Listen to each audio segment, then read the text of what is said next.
कंचन के बेटे ऋषि की शादी कहीं नहीं हो रही थी। एक तो ऋषि मोटा, ऊपर से कमाई भी कोई खास नहीं, लेकिन कंचन को तो शौक था मॉडर्न बहू लाने का, और उसे एक दिन ऐसी लड़की मिल भी जाती है।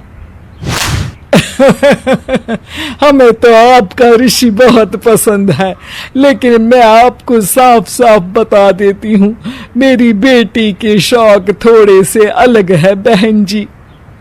अरे बहन, हमें सब पसंद है। आपकी प्रियंका जैसी लड़की की तलाश मुझे कब से थी। जींस पहनकर अंग्रेजी में गिटर पिटर बोला करे।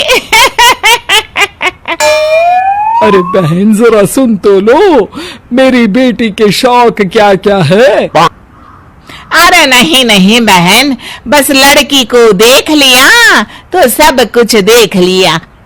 आप ना शादी की तैयारी करो, और वो जरा सामान की लिस्ट भी दी है ना मैंने। हाँ बहन जी, सारा सामान शादी से एक दिन पहले ही आपके दरवाजे आ जाएगा। मजा आ गया, मजा आ गया। अब तो बस आप शादी की तैयारी करो। प्रियंका के माता पिता के जाने के बाद कंचन का पति उससे कहता है, अरे भाग्यवान, तुम तो कुछ ज्यादा ही जल्दी दिखा रही थी शादी की। अरे बोलने तो देती, लड़की की माँ क्या बोलना चाह रही थी। अरे आप चुप रहिए जी, कुछ पता भी है आपको, बस मुफ्त में बोले जा रहे हैं। मेरी दोस्त शशि की बहू देखी, लंबी पतली और पढ़ी लिखी, हजारों में कमाई और संस्कारी भी। अरे पर जब वो मेरी बहू देखेगी तो जल भुन जाएगी। लेकिन तुम तो शादी ऋषि के लिए कर रही हो ना, या शशि के लिए? तुम्हारा लड़का कुछ कमाता भी नहीं है, और शरीर भी भगवान की दुआ से फूलता ही जा रहा है। फिर बोले आप हैं? फिर बोले आप? मैंने कहा ना, प्रियंका जैसी जींस पहनकर अंग्रेजी झाड़ने वाली बहू किस्मत वालों को ही मिलती है। चुप रहिए आप। पति के लाख कहने पर भी कंचन ऋषि की शादी प्रियंका से करवा देती है, लेकिन प्रियंका जैसे ही घर में आती है वैसे ही जोर जोर से चिल्लाकर नाचने लगती है। आज मेरे यार की शादी है, आज मेरे यार की शादी है, अरे नाचो मां नाचो।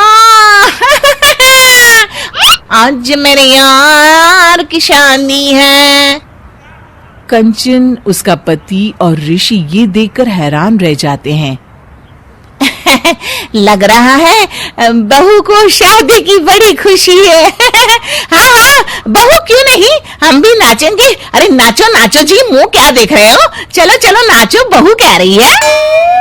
कंचन ये कहकर प्रियंका के साथ नाचने लगती है। ऋषि और उसके पिता वहां से चले जाते हैं। अगले दिन कंचन अपनी सहेलियों को प्रियंका से मिलवाने के लिए घर बुलाती है, जहां शशि भी आती है। अरे शशि, कैसी हो?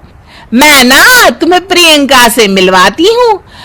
अरे सच में बहुत ही एडवांस सोच की लड़की है, कितने मॉडर्न ख्यालात है उसके, पता है तुम्हें?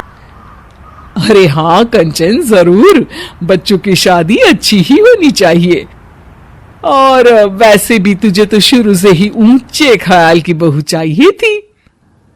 तभी कंचन की सहेली कहती है, अरे कंचन बुलाओ ना प्रियंका को, हम भी मिल ले। अरे बहू प्रियंका, जरा बाहर तो आना।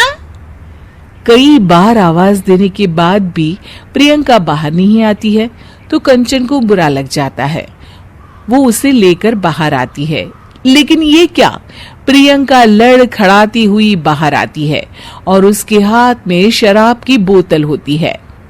हालांकि शराब पीना स्वास्थ्य के लिए हानिकारक होता है और ये हमारी किडनी के लिए बहुत ही खतरनाक है, लेकिन कंचन की बहू प्रियंका पूरे नशे में होती है। अरे इतने सारे लोग।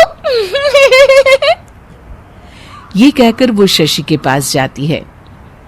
आंटी जी, पत्ते खेलेंगी, पत्ते। अरे दूर हो, दूर हो, तुम्हारे मुंह से तो शराब की बदबू आ रही है। अरे कंचन, माना तुम्हें मॉडर्न बहू चाहिए, लेकिन आधुनिकता का मतलब ये तो नहीं ना। बुरा ना मानना कंचन, तुम्हें पता था कि तुम्हारे बेटे की कमाई और शरीर दोनों ही ठीक नहीं है, तो तुम्हें उसी हिसाब की लड़की से शादी करवानी चाहिए थी। ऐसा कहकर सभी औरतें वहां से चली जाती है। तभी प्रियंका की मां कंचन के घर आती है। अरे बहन जी, बड़ी चालाक निकली आप तो। बिना बताए अपनी पियक्कड़ बेटी मेरे लायक बेटे के गले में बांध दी। आय हाय, बड़ी आई बिना बताए। उस दिन जब मैं ये बात बता रही थी तो तुम तो सुनने को भी तैयार नहीं थी। अब भुगतो तुम। ये कहकर वो वहां से वापस चली जाती है। सबके जाने के बाद कंचन अपना सर पकड़ लेती है। हाय रे, आधुनिकता की अंधी दाड़ में मैं अपनी संस्कृति ही भूल बैठी थी। अब तो राम ही बचाए मुझे।